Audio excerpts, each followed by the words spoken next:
Queridos irmãos, a paz do Senhor, que bênção de Deus estar aqui novamente com os irmãos para mais uma pré-aula da Escola Bíblica Dominical. Hoje, queridos, a lição de número 9, a lição que tem por título A Sutileza do Movimento dos Desigrejados.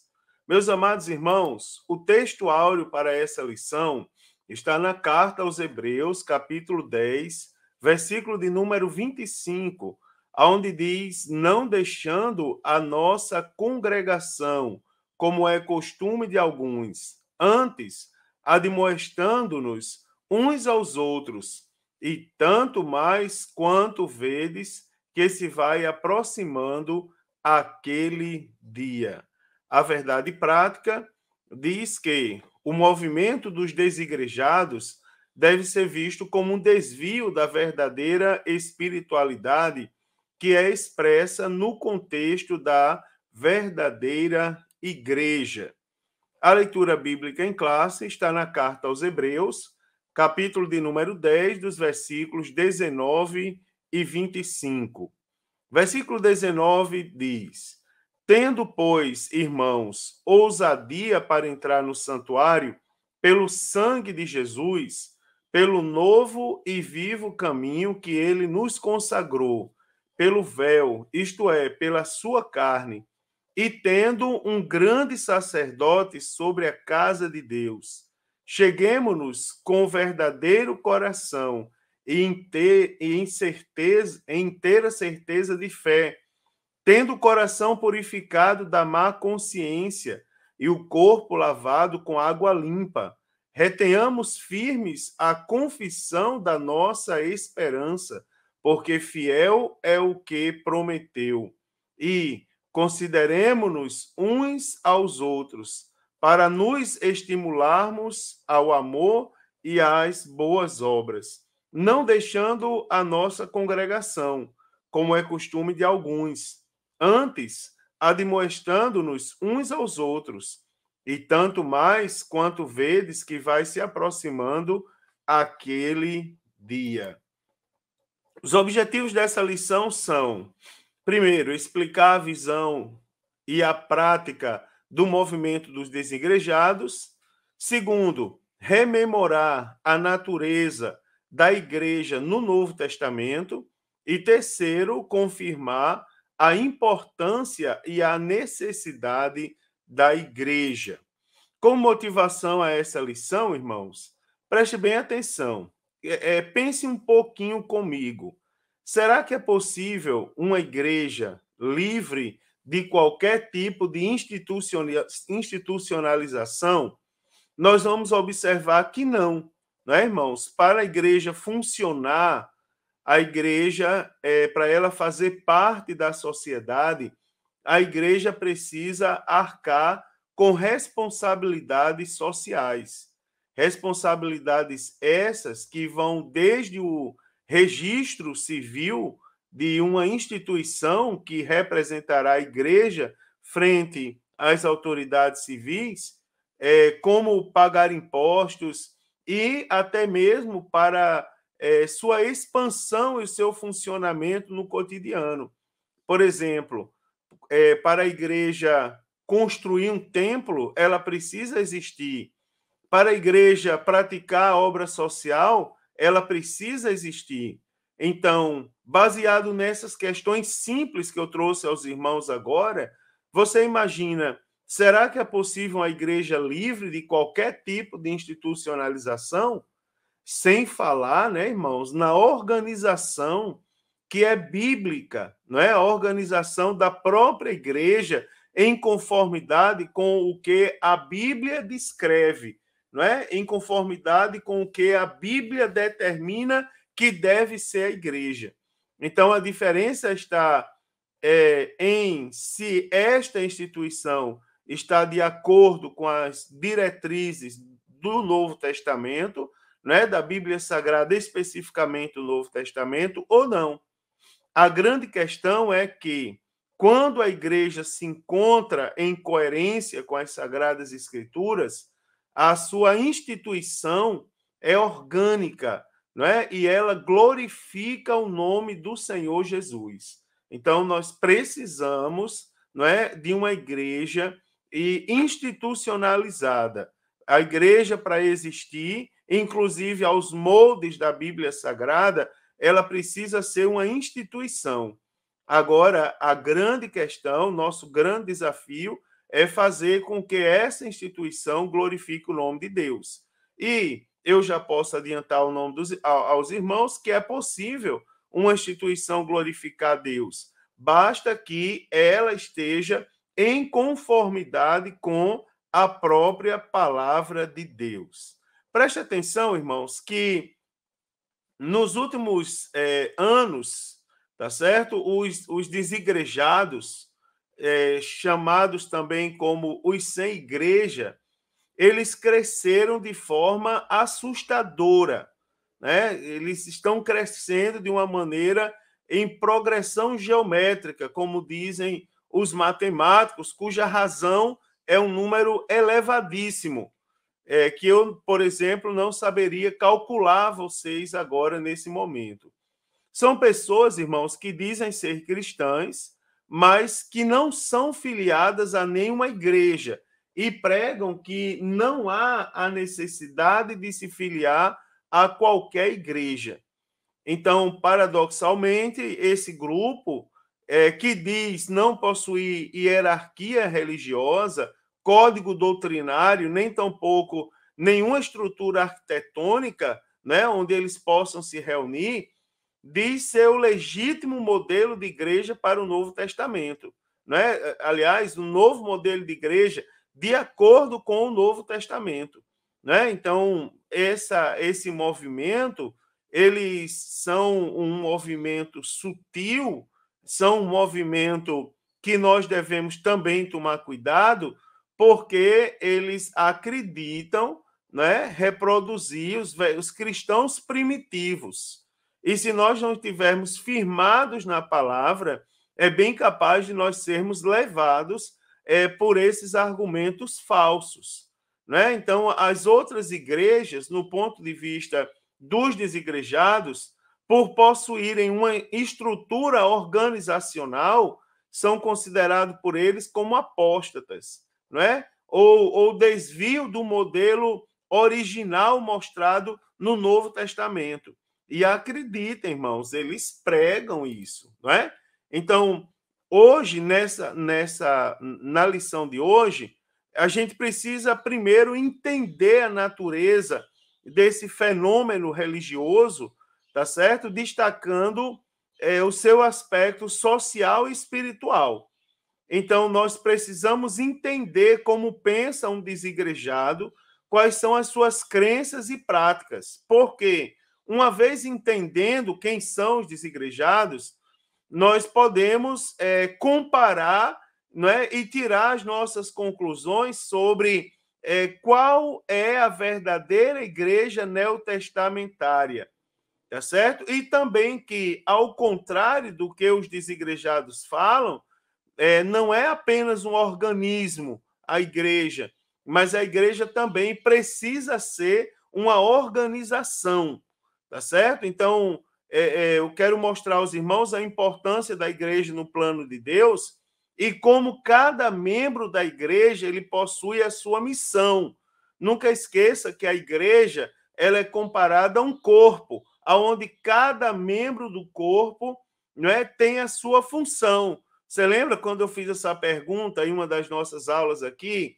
Pode o corpo ser constituído só de braço ou só de perna? Não, não é, irmãos? Para o corpo funcionar, existe toda uma complexidade. E acredite, cada um de nós somos um dos órgãos do corpo. E Jesus é a cabeça. Então, nós precisamos compreender os termos movimento e o que são, de fato, os desigrejados, mostrar, né, irmãos, de forma clara os falsos argumentos teológicos dele, ensinar os irmãos como refutar, como identificar e como se defender desses ensinamentos falsos, né? Ou seja, como se vacinarem, e destacar um pouco da eclesiologia e a importância do estudo da igreja para a igreja local e também para conservar a sua natureza bíblica.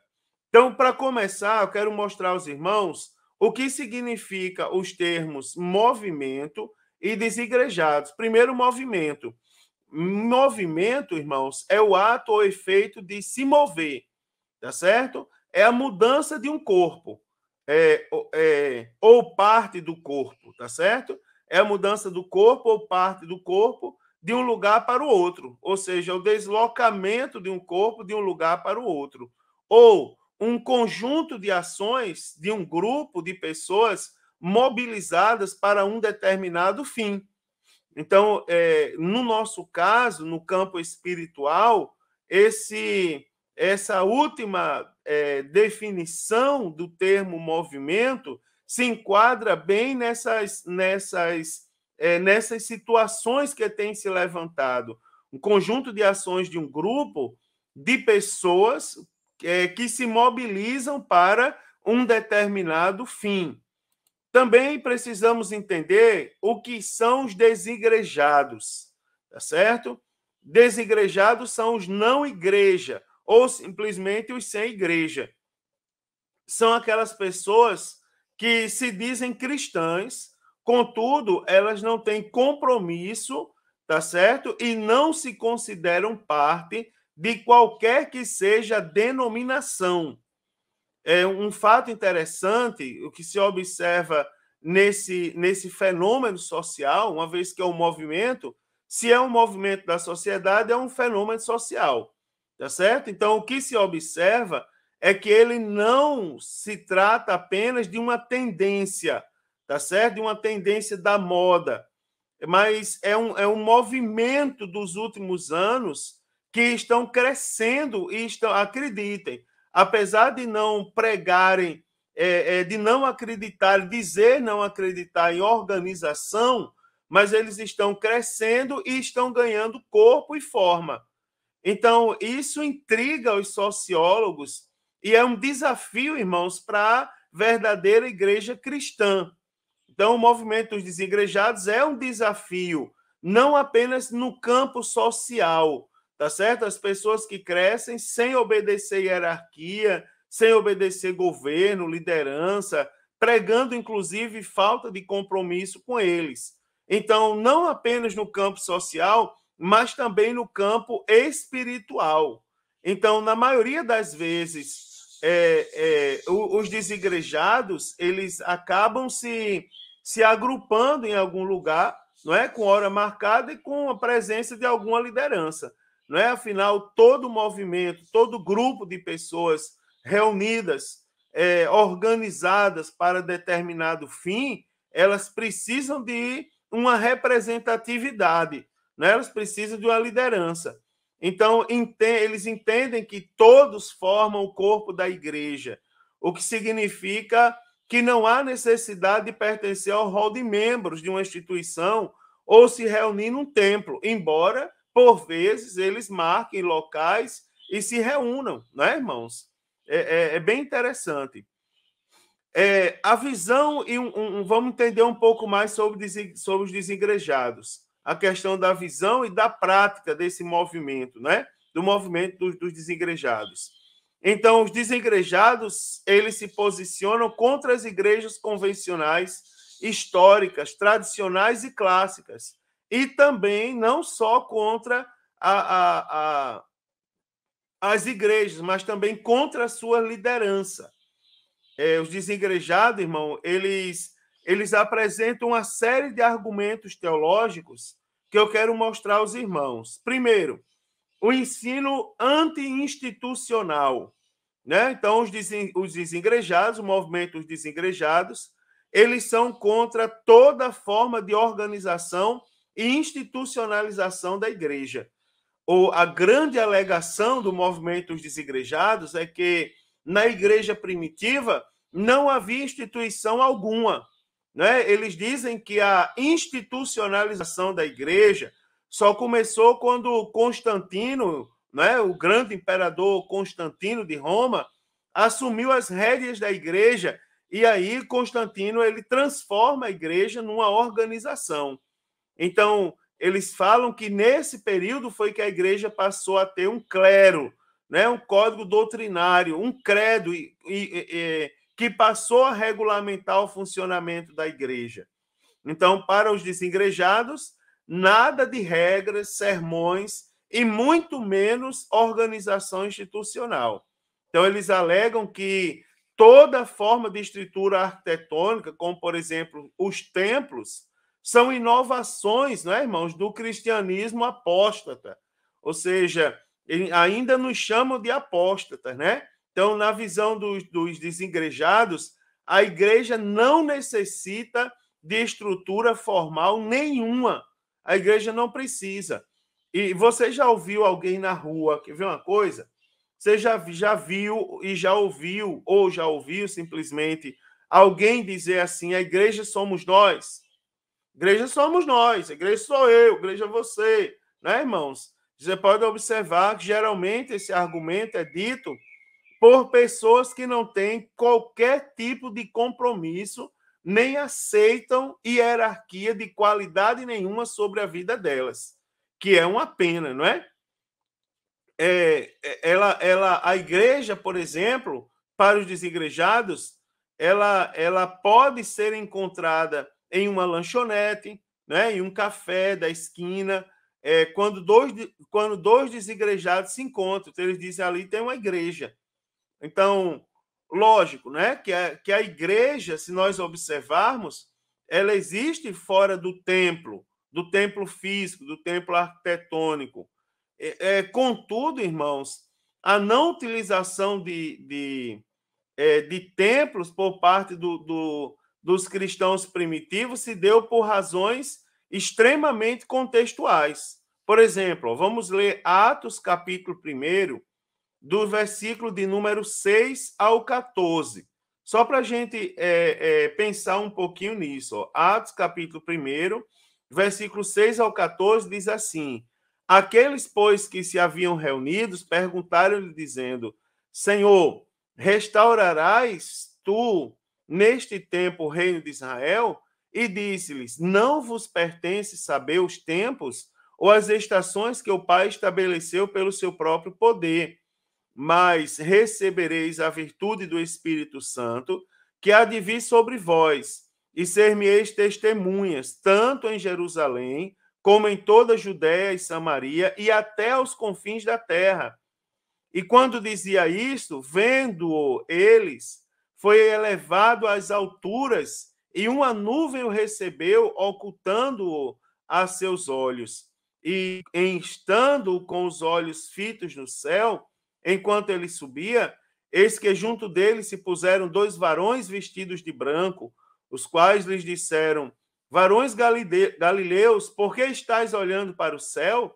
Este Jesus que dentre vós foi recebido em cima no céu, há de vir, assim como para o céu o vistes ir.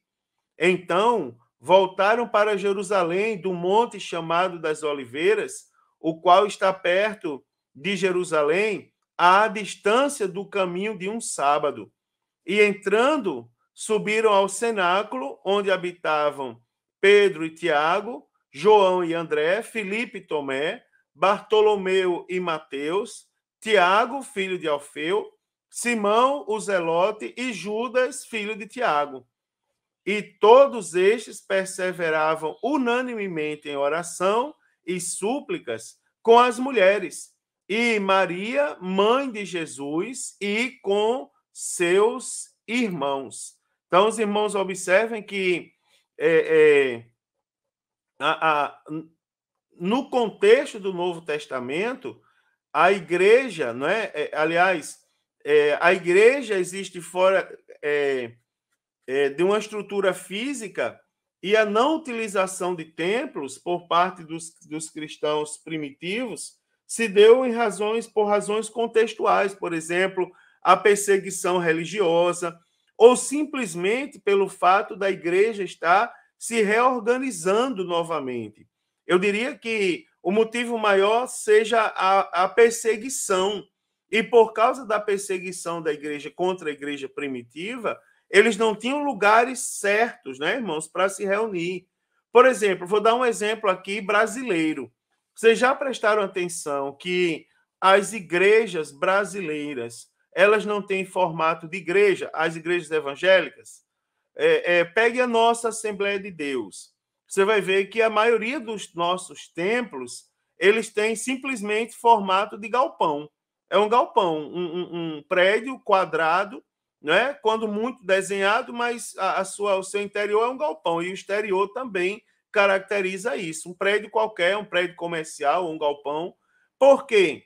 Tem uma razão histórica. Com a abertura dos portos às nações amigas, que é um fato histórico nacional brasileiro, a religião oficial do Brasil, que era o catolicismo, né, constitucionalmente agora, permitiu que os estrangeiros que estavam sendo convidados a virem ao Brasil trabalhar, eles trouxessem consigo a sua religião e eles cultuassem, eles tinham agora permissão para cultuar. Porém, eles não tinham permissão para construírem templos. Então, a igreja brasileira, por exemplo, a evangélica, ela cresceu sem construir templos. Então, tanto que se você for a uma Assembleia de Deus norte-americana, né, uma Assembleia de Deus tradicional norte-americana, ou uma igreja evangélica europeia, os irmãos vão observar que elas têm formato de igreja. Elas têm torres, algumas delas têm até sinos, né, irmão, na sua fachada. Então, você observa que naquela época, quando a igreja cresceu, na época dos Atos dos Apóstolos, havia toda uma contextualização, tanto da igreja que estava nascendo, como também da perseguição, que era algo real naquela época. Então, nessa situação, a igreja nos lares ela era justificável, tá certo? Então, não há na Bíblia algo que deponha contra o uso de templo ou casas de oração. Por sinal, irmão, se nós observarmos, o templo foi construído por Deus. Sempre Deus chamou a atenção do seu povo para um lugar específico onde o povo pudesse cultuar. Quando não haviam templos, os patriarcas levantaram altares no deserto, né? E aquele lugar onde eles levantaram altares, eles receberam nomes específicos, né? Por exemplo, Ebenezer, até aqui nos ajudou o Senhor, tá certo? E tantos outros nomes que nós poderíamos citar agora. Após o período dos altares no deserto, veio o período do tabernáculo, né? Os irmãos lembram, o tabernáculo ali, conforme a lei, né, que foi dada ao povo. Depois do período dos tabernáculos, veio o templo. Quando o povo foi levado ao exílio, aliás, cativo ao exílio da Babilônia, os irmãos nós vamos encontrar agora, surgem as sinagogas. Não é? O Antigo Testamento termina com o povo sendo levado cativo ao exílio, e ali o que se ouve falar é da reconstrução do templo. Mas quando começa o Novo Testamento, surge a figura das sinagogas. Então, lógico, no período interbíblico, quem já estudou isso teologicamente entende bem que a sinagoga surgiu como a necessidade do povo, né? Quando se juntava determinada quantidade do povo, era autorizado lá na terra da Babilônia que se abrisse uma sinagoga, que era o local onde os judeus se reuniam para buscar o seu Deus. Né, irmãos? Então, sempre houve um lugar, tá certo? Sempre houve um lugar para que o nome de Deus fosse adorado. Então, a grande pergunta tem justificativa bíblica? Então, se o propósito de um templo é congregar, né, irmão, o povo para adorar o Senhor, o que há de mal nisso? Você observa, não tem mal, nem tem nenhuma restrição bíblica, pelo contrário, nós encontramos na Bíblia argumento de sobra que justifique a existência do templo, de um local reservado exclusivamente para a adoração ao nome do Senhor. Também eles ensinam um sistema anticlerical. Então, se por um lado eles são contra toda forma de institucionalização da igreja, por outro lado, eles também são contra todo e qualquer sistema de governo da igreja, tá certo? São contra mesmo todo e qualquer sistema de governo da igreja do Senhor. Então, isso significa, irmãos, que os sem igreja, eles são contra, por exemplo, eles são contra presbíteros, diáconos, não é? Bispos e pastores. Eles são contra a hierarquia da igreja.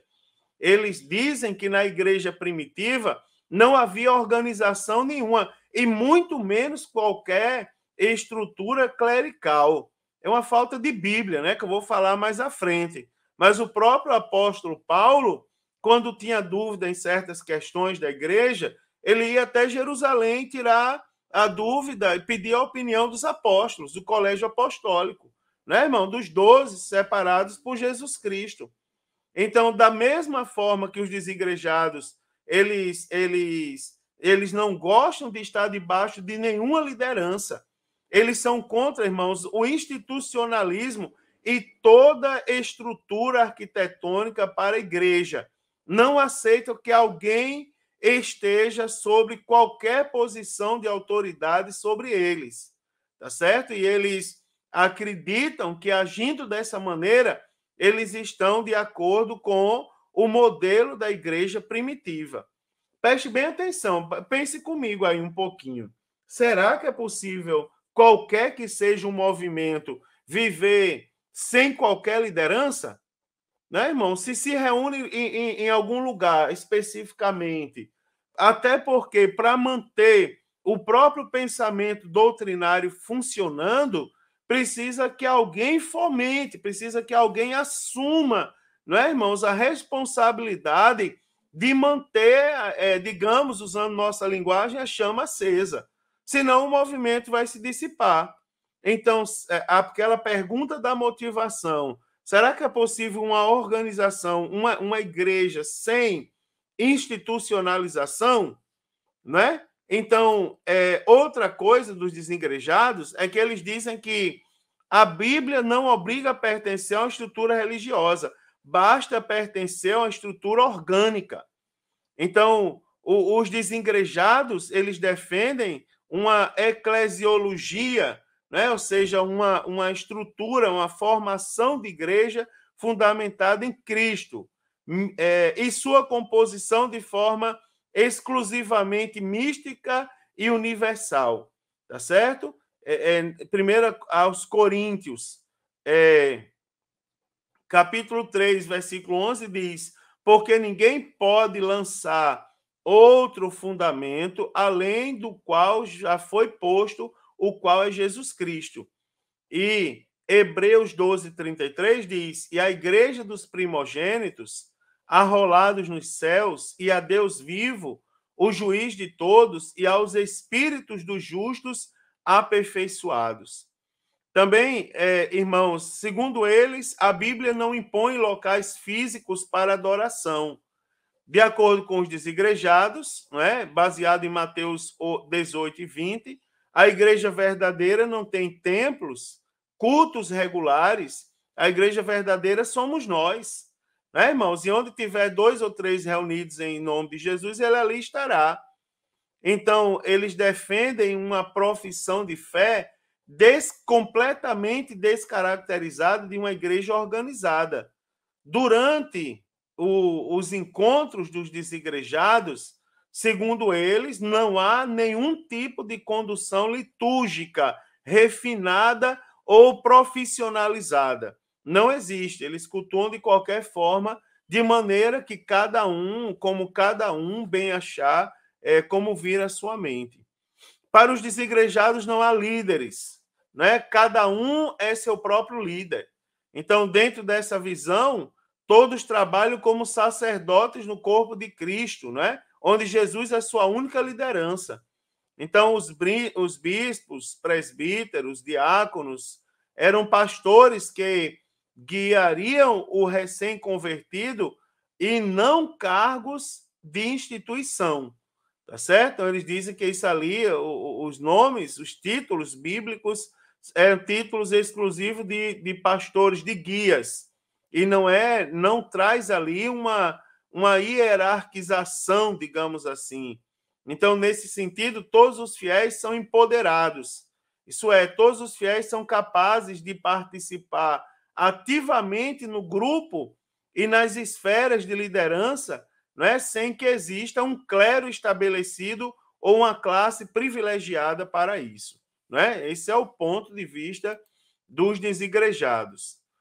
Vamos analisar um pouco, irmãos, baseado nisso, baseado agora que a gente já sabe o argumento, os argumentos do movimento dos desigrejados, a gente pode analisar um pouco a natureza da igreja no Novo Testamento. Então, primeiro, no Novo Testamento, de acordo com o Novo Testamento, a igreja é um organismo, tá certo? Então, nós podemos observar na Bíblia Sagrada que a igreja é um organismo vivo. Efésios, capítulo 1, versículos de número 22 e 23, diz assim, ó, e sujeitou todas as coisas a seus pés, e sobre todas as coisas o constituiu como cabeça da igreja, que é seu corpo, a plenitude daquele que cumpre tudo em todos. Então, biblicamente falando, neotestamentariamente falando, digamos assim, a igreja, irmãos, ela é o corpo de Cristo. Então, a igreja é formada por todas as pessoas que se converteram a Cristo, não é, que pertencem a diferentes povos, tribos e línguas. Não existe na igreja acepção de pessoas. Então, a igreja, como organismo vivo espiritual, ela existe a parte independente de estatuto, templo ou qualquer estrutura social ou governamental humana, tá certo? A igreja existe, não é? Por exemplo, fora dos templos, a igreja existe, tá lá a igreja, né, irmãos? Contudo, possuir essas estruturas físicas hoje não constitui pecado ou desvio do evangelho, não é? Como quer nos fazer acreditar os desigrejados. Eles querem fazer acreditar que a gente vive em pecado, né? Então, os sem igreja, eles não aceitam os templos ou qualquer forma de instituição por questões de insubmissão, né, irmãos? Do que insubmissão do que está escrito no Evangelho de Jesus Cristo.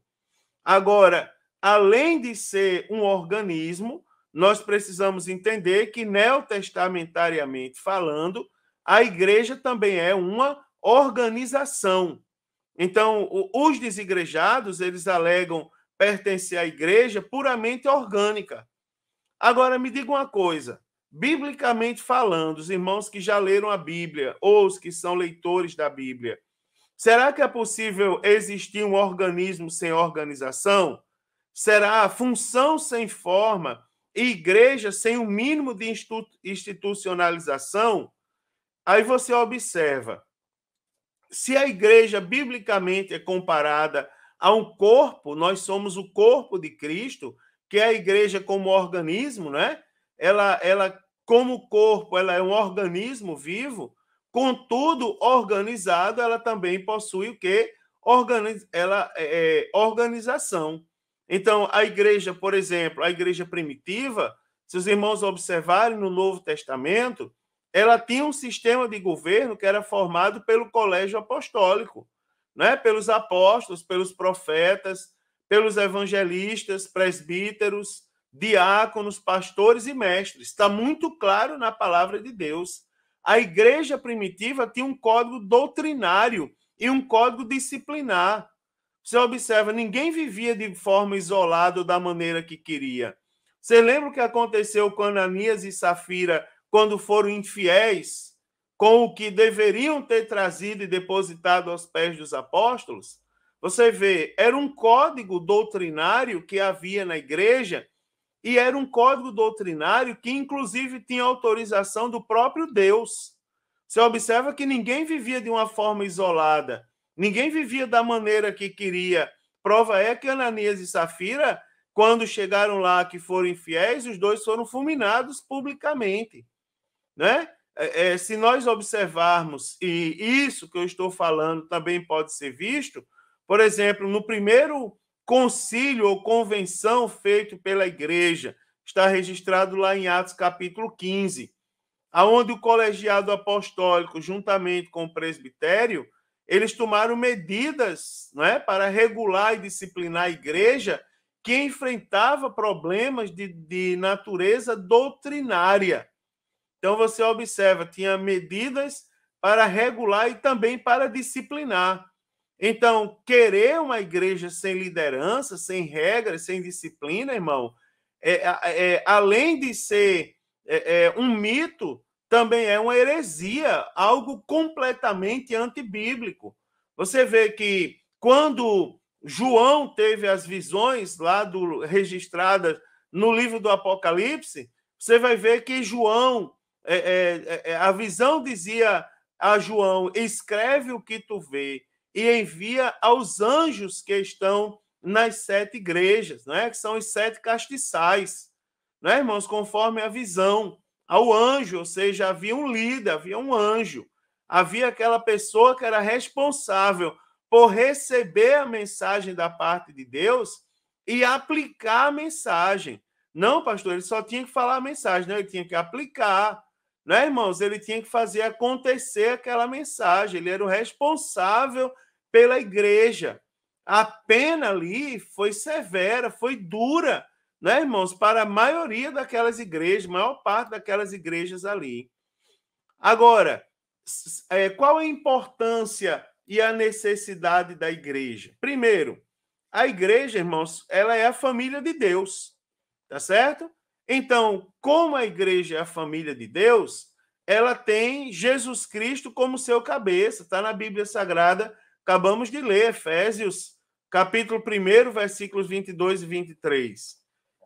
Agora, como acontece em toda família, a igreja possui comando. A igreja ela possui regras, irmãos, às quais todos os que fazem parte da família devem se submeter. Certo dia eu visito as pessoas e eu chego na casa de pessoas que têm que tirar o sapato e deixar do lado de fora da casa. Eu chego na casa de pessoas, né, irmãos, que as pessoas só participam de uma refeição sentados à mesa da casa se elas estiverem de calça comprida e vestida de camisa. Outras não têm tantas exigências. Toda família possui o seu comando, sua direção, sua regra, aos quais todos os que fazem parte se submetem. Então, os verdadeiros cristãos, os que fazem parte da família de Deus, os que são a família de Deus, conforme acontecia, irmãos, lá no primeiro século da igreja, eles se reuniam para adorar Jesus, tá certo? Eles se reuniam para adorar Jesus como Senhor da igreja. E é nesse contexto que acontece a integração do crente à igreja local. Ou seja, é onde se integrar não como as pessoas dizem por aí, integrar é dar um cargo à pessoa. Se é um músico, bota ele para tocar. Não, isso aí é outra coisa. Integrar é por meio de uma série de atitudes, principalmente pelo ensino da Bíblia Sagrada, fazer nascer a necessidade no coração da pessoa de que ela é parte da igreja, tá certo? Então, a igreja do primeiro século se reunia para adorar Jesus Cristo e ali acontecia a integração. Ela se sentia, né, a integração do crente na igreja local. Cada um tinha a responsabilidade de fazer com que a igreja funcionasse. O importante, irmãos, de tudo isso é o sentimento do pertencimento ao corpo de Cristo, que um grupo proporciona, não é? Isso é muito interessante. O sentimento que nasce em nosso coração de nós sermos parte do corpo. E a sociabilidade do povo é algo que está previsto na Bíblia. Né, irmãos? Tipo, buscai a paz com todos. Tipo, amar a Deus de toda a tua alma, coração e entendimento, e ao próximo como a si mesmo. Então, você observa que nós não podemos ser igreja sem sermos uma família. Então, a igreja é uma família. E se ela não tiver esse sentimento de família, ela não consegue ser igreja.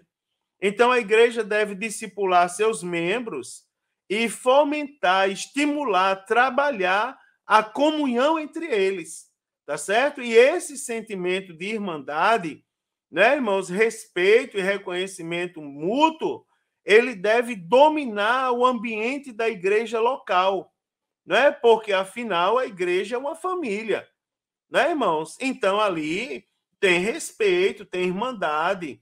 Nós nos tratamos com o termo de irmãos.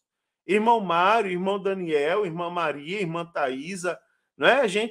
Nós nos tratamos como irmãos para manter esse clima familiarizado, tá certo? A igreja também como testemunha da salvação. Então, se por um lado o apóstolo Paulo registrou a igreja como a família de Deus, por outro, ele também apresentou, né, a finalidade pelo qual a igreja foi criada. Está lá em Efésios, capítulo 3, versículo 10, onde ele diz: para que agora, pela igreja, a multiforme sabedoria de Deus seja conhecida dos principados e potestades no céu. Você observa que Deus criou a igreja com o propósito de que a igreja seja uma família e que a missão dessa família é proclamar sua abundante graça, tá certo? Então, o apóstolo Paulo diz que a missão da igreja é proclamar as virtudes daquele que vos chamou das trevas para a sua maravilhosa luz. E a razão, irmãos, de a igreja existir, além do fato de promover adoração, companheirismo, integração, ela está também na sua missão de pregar a salvação. Então, a igreja, ela pode até existir num templo, mas a missão da igreja, ela se completa fora da igreja, tá certo? A igreja, ela se reúne dentro das quatro paredes, mas a sua missão, né, ela deve ser mostrada, né, irmãos, ou completada fora dela, aonde a igreja, ela unida proclama as boas novas da salvação. Agora, como refutar, irmãos, os falsos argumentos teológicos dos desigrejados, né? Nos dias atuais, né, que nós chamamos de contemporaneidade, está surgindo o movimento dos desigrejados, né? O grupo dos sem igreja. Esse povo, como a gente já viu aí, eles não são filiados a qualquer instituição convencional de culto religioso cristão, tá certo? E mais, eles são contrários a qualquer tipo de liderança, que é o que estamos falando até agora. Então, os desigrejados, eles defendem que a fé cristã pode ser exercida fora da comunhão da igreja com o seguinte lema: Jesus sim, igreja não. Né? Usando erroneamente, inclusive, interpretando de maneira heresiológica alguns textos da Bíblia Sagrada. Agora, preste atenção como refutar esses argumentos citados sobre os desigrejados. Primeiro, Jesus Cristo nos deixou o exemplo de lugar de culto frequentando no momento que ele frequentou as sinagogas e o templo. Aquela história que eu falei, sempre houve um lugar santo para o povo de Deus se reunir, para o povo de Deus cultuar o nome de Deus. Então, Jesus não estabeleceu um templo físico, para a sua igreja se congregar. Agora, vale apenas destacar, irmãos, que Jesus nos deixou exemplo de congregação e comunhão, não é? Porque Jesus frequentava as sinagogas e o templo também, tá certo? Então, a igreja, ela sentia necessidade de se congregar. Atos 2:46 diz: todos os dias continuavam a reunir-se no pátio do templo. Então, como o cristianismo era considerado uma religião ilícita, a fé não poderia ser praticada, restando apenas a perseguição. Os apóstolos, eles passam a se reunir em casas, tá certo? É uma grande estratégia da obra missionária isso aqui, não é? A obra missionária, né? O crescimento da igreja, tudo começa nas casas. Então, a Bíblia Sagrada, ela nos ensina que a primeira igreja local, ela foi iniciada pelos apóstolos, lá em Atos 15, né? E isso se espalhou pelo mundo do primeiro século. Atos 15, irmãos, versículos de número 22 e 23. Diz assim, ó: então pareceu bem aos apóstolos e aos anciãos, com toda a igreja, eleger varões dentre eles e enviá-los com Paulo e Barnabé a Antioquia, a saber, Judas, chamado Barsabás, e Silas, varões distintos entre os irmãos. Por intermédio deles, escreveram o seguinte: os apóstolos e anciãos e os irmãos, aos irmãos dentre os gentios que estão em Antioquia, Síria e Sicília, saúde. Então você observa, né? Nós observamos aqui que a igreja local, ela sendo iniciada pelos apóstolos e sendo, né, irmão, propagada pelo mundo. Então Jesus, ele se congregou, né, quando ele frequentou sinagogas e templo. Nós observando a Bíblia Sagrada, interessante como a Bíblia muda a nossa maneira de ser. Falando essas coisas sem Bíblia, parece que é um discurso radical, institucionalizado, não é, irmãos? Mas não é. A igreja, ela é tão a igreja, ela é tão importante quanto o templo espiritual, que é o nosso corpo.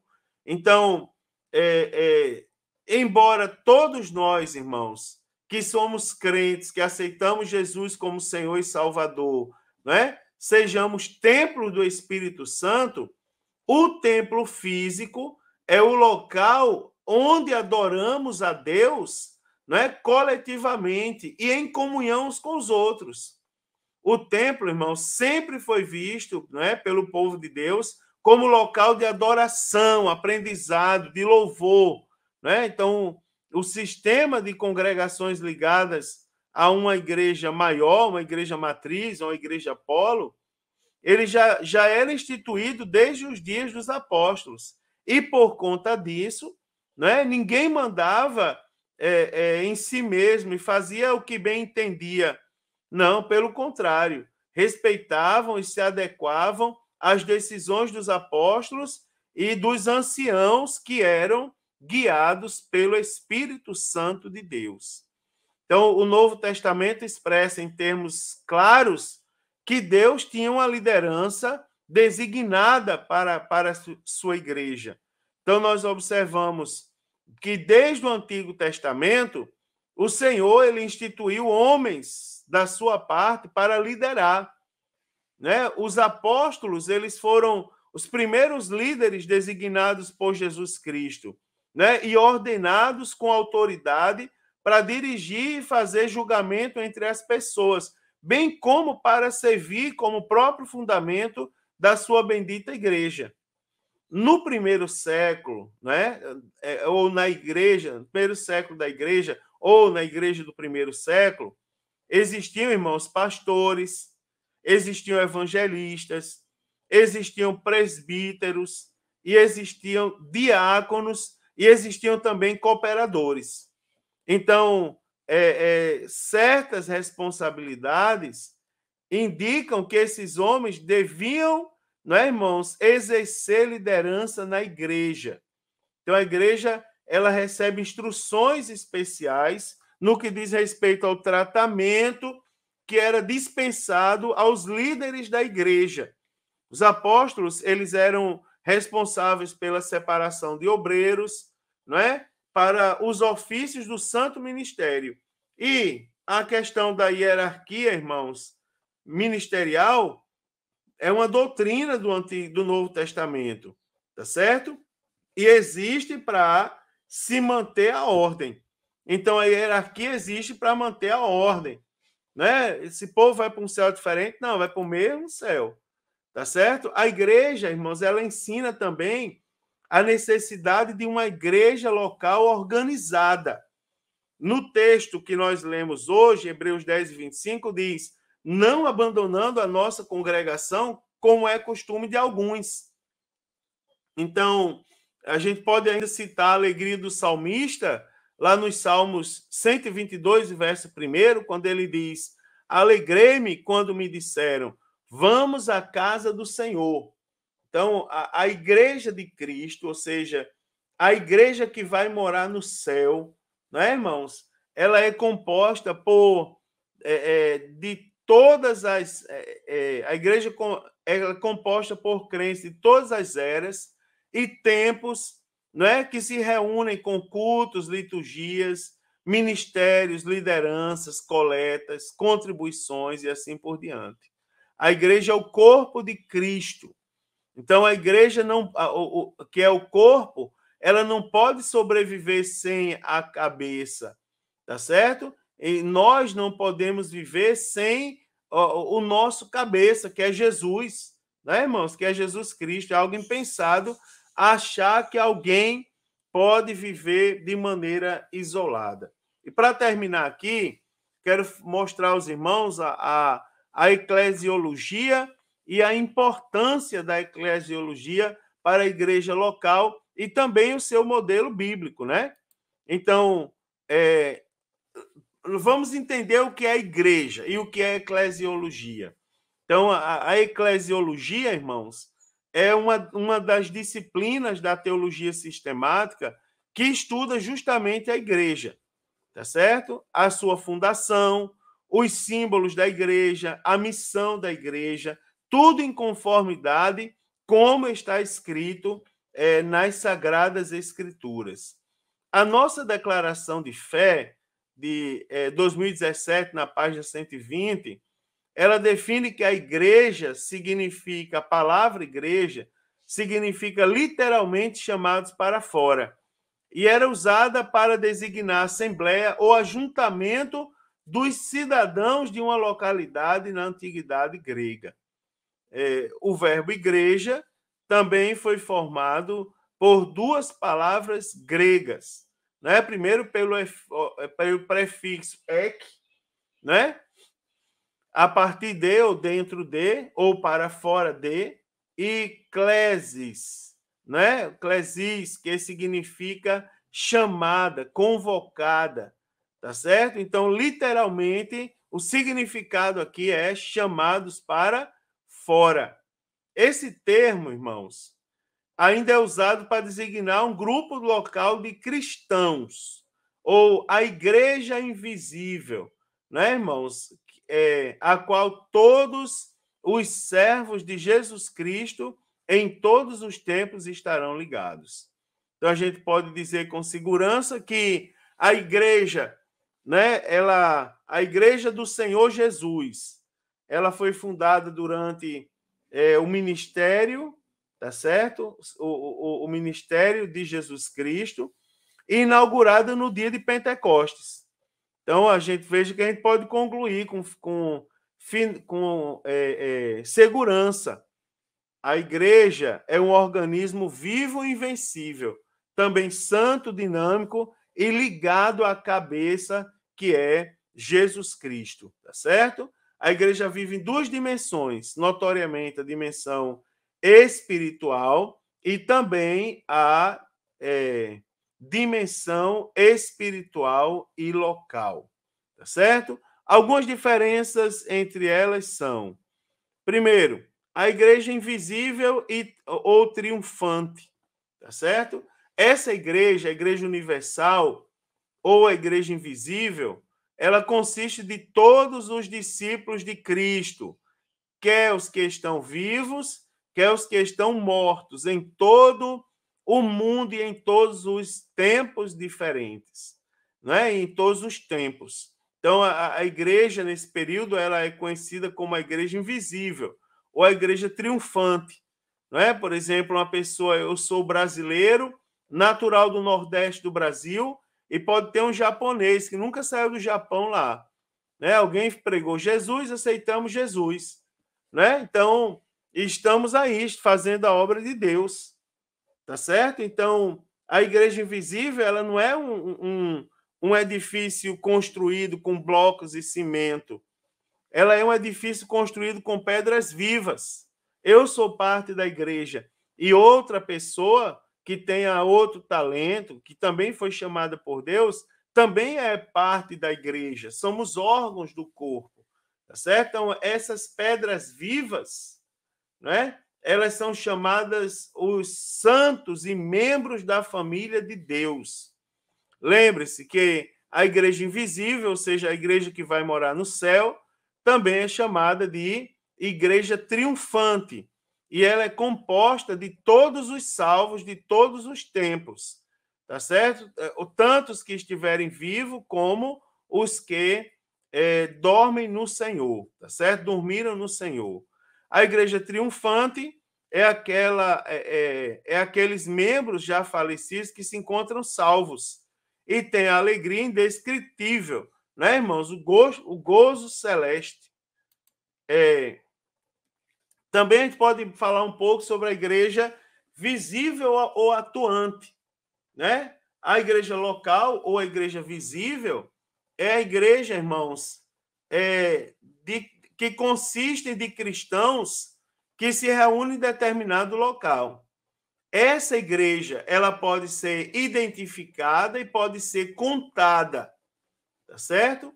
Então, a igreja constantemente é usada para descrever uma congregação local, né? A palavra, o termo igreja, é usado para descrever uma congregação local ou uma assembleia de santos em determinado lugar geográfico. Né? A Igreja de Deus, que está em Corinto, né? Saudai também a igreja que está em sua casa. Então, a igreja visível também é chamada de igreja militante. E a igreja militante, ou seja, a igreja na terra, ela designa os membros que vivem hoje na terra, tá certo? Ela está militando em uma guerra constante que ela não pode parar. Que lição, né, irmãos? Que lição maravilhosa, que lição esclarecedora, tá certo? Mais uma lição extremamente esclarecedora para a glória de Deus. Então, quando o superintendente perguntar o que você aprendeu, de uma forma resumida, irmãos, nós vimos como os desigrejados pensam, como eles agem, não é, com relação à igreja. Eles acreditam ser possível a igreja, ser igreja fora da igreja. Vimos que alguns equívocos que eles cometem contribuem para isso, alimenta isso, não é? Que existe no mito de que uma verdadeira igreja não possui organização alguma e, consequentemente, não há liderança estabelecida. Se olharmos o Novo Testamento, nós vamos ver que a igreja possui liderança estabelecida e conta com estrutura organizacional estabelecida. Também, queridos, o objetivo aqui não é honrar nem glorificar o homem. O objetivo é exaltar o Senhor Jesus e cumprir a missão para a qual ele nos chamou. Tá certo? Então, nós aprendemos, e como forma de conclusão, eu quero deixar para os irmãos que a igreja ela é a Assembleia dos Santos de todos os tempos e lugares, né? Aqueles que professaram sua fé em Cristo, tanto a fé local como também a fé universal, tá certo? Lembrando que a local ela é visível, tá certo? E a universal também é invisível. Então, nós aprendemos também que o movimento dos desigrejados se constitui numa verdadeira distorção do princípio sadio da comunhão da igreja com Deus e também com o próximo. Glória a Deus por tudo. Que lição maravilhosa, irmãos. Que bênção de Deus podermos chegar aqui e, juntamente com os irmãos, estudarmos mais uma lição para a Escola Bíblica Dominical. Eu fico por aqui, queridos, me coloco à disposição e, se Jesus não voltar, próxima semana estaremos aqui comentando a lição de número 10. Estaremos porque eu estarei e você também estará comigo, tá certo? Deus abençoe, queridos. A paz do Senhor a todos.